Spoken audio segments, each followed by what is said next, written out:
My young apprentice who seeks to understand what truly elevates certain individuals from mere financiers into financial celebrities, listen with care. For the world often misunderstands the nature of power. Many believe wealth comes from knowledge alone, from brilliant analysis, from luck, or from a single great investment.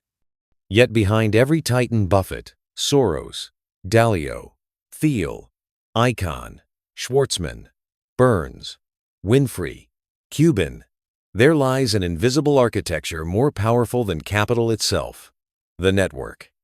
Networking is not casual socializing, nor the shallow exchange of business cards. It is the forging of alliances, the cultivation of influence, and the weaving of relationships that allow titans to move not as isolated individuals, but as gravitational centers shaping entire financial ecosystems. Wealth makes noise. But networks move silently, exerting pressure, opening doors, altering destinies. To understand financial celebrity is to understand the power of who they know and why those people choose to stand beside them. Let us begin with Warren Buffett, whose network is built not on glamour, but on trust, earned over decades.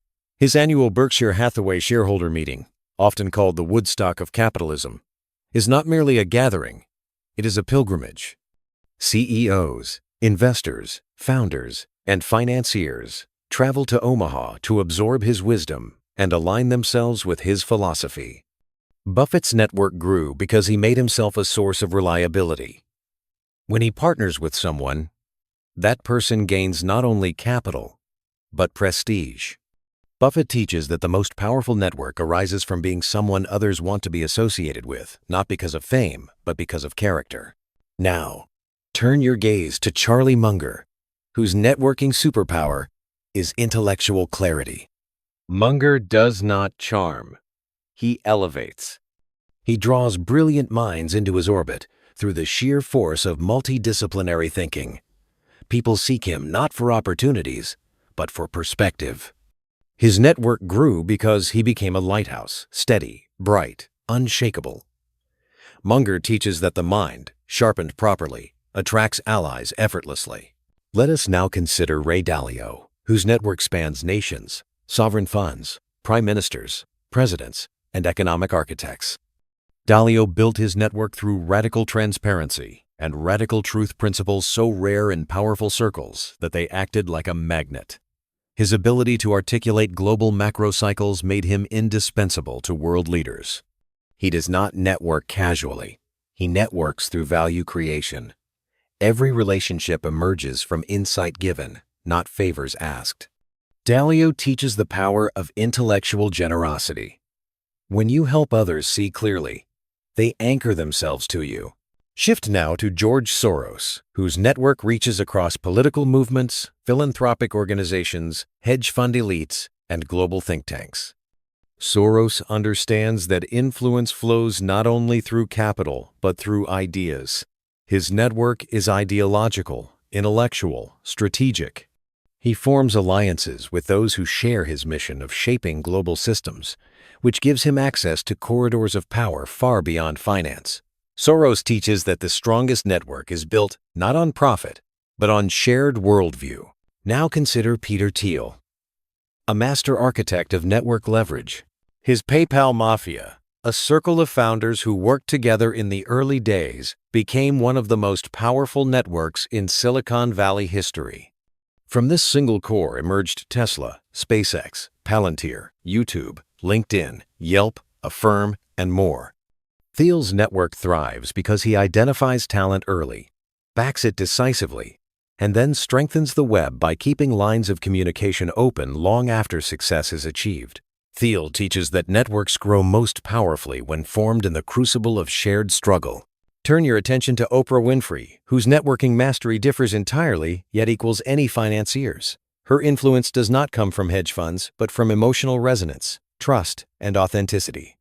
She connects at the deepest human level, drawing world leaders, entertainers, CEOs, authors, philanthropists, and spiritual figures into her orbit. Her network is built on the power of presence. People feel seen, understood, and uplifted around her. Oprah teaches that networking is not strategy, it is sincerity elevated to art. Let us examine Ursula Burns, a titan whose rise from poverty to CEO of Xerox and into global finance occurred because she built a network rooted in competence, consistency, and courage. Burns did not network outward.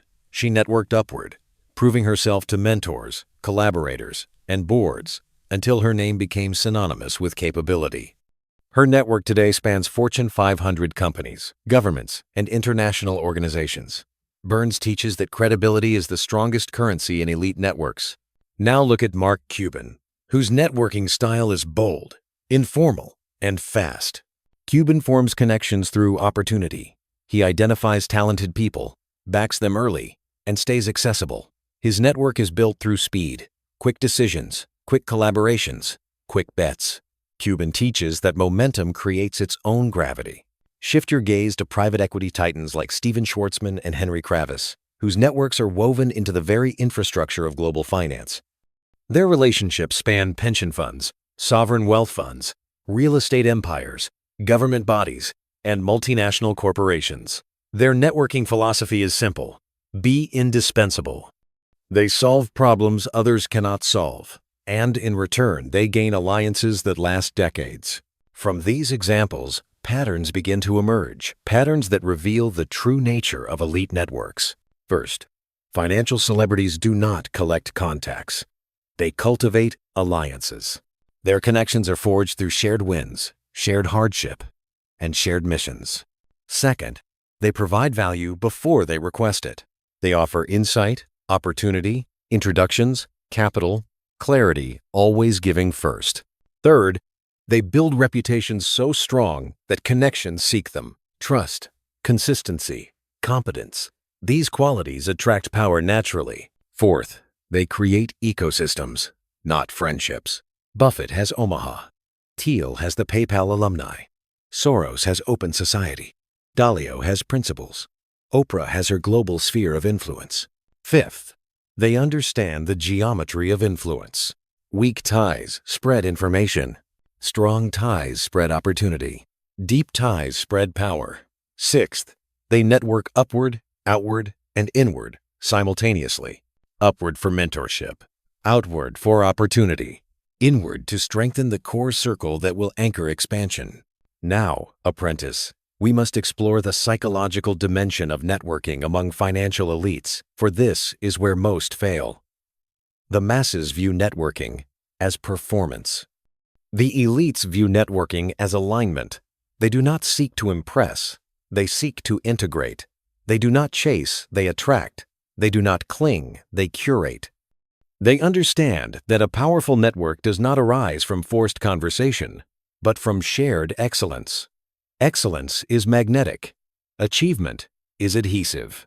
And as we approach the threshold of the next scroll, we prepare to dive deeper still into how these titans maintain their networks, how they choose who deserves access, how they leverage relationships during crisis, and how the invisible web around them ultimately determines who rises quietly into the upper echelons of power and who remains trapped among the many who believe that intelligence alone is enough.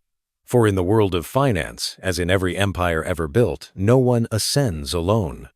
And now, my young apprentice, let us journey deeper into the inner mechanics of how financial celebrities maintain, expand, and leverage their networks long after they first establish them.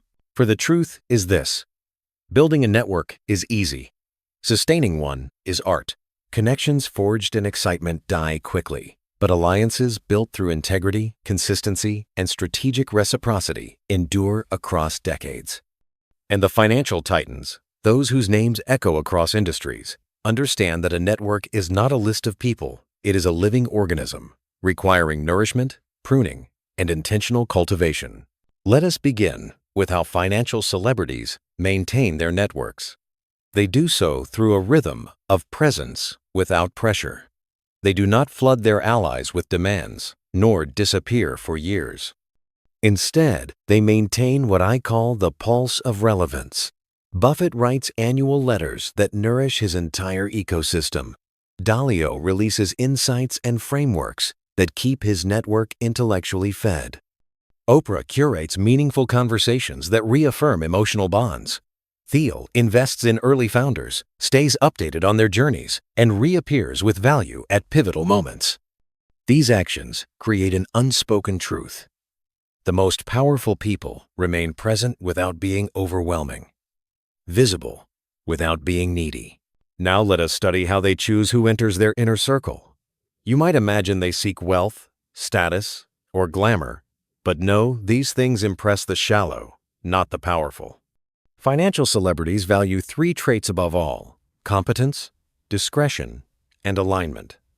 Competence ensures that the relationship elevates rather than burdens them. Discretion protects reputations from unnecessary risk. Alignment ensures long-term harmony of goals and values. Dalio seeks truth seekers. Buffett seeks ethical managers. Soros seeks intellectual rebels. Thiel seeks contrarians with sharp edges. Oprah seeks authentic souls. Their filters are precise because they understand that one wrong alliance can cost more than 10 right ones can gain. Now we must examine how they nurture reciprocity without transactionality. The average person ruins networking through desperation, constantly asking, taking, grasping. The Titans do the opposite. They give without immediate expectation.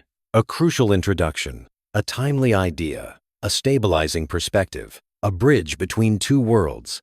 These gifts create goodwill banks far more valuable than money.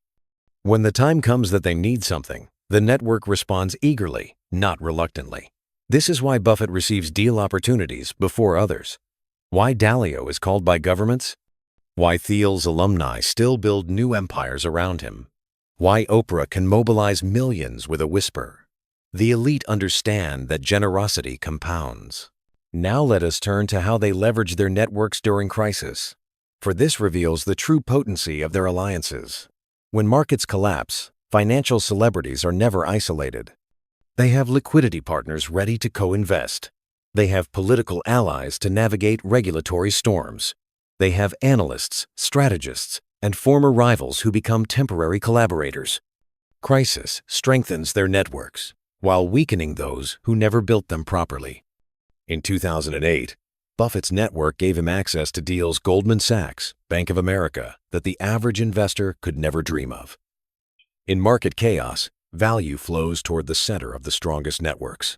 Next, observe how they scale their networks without diluting their inner circle.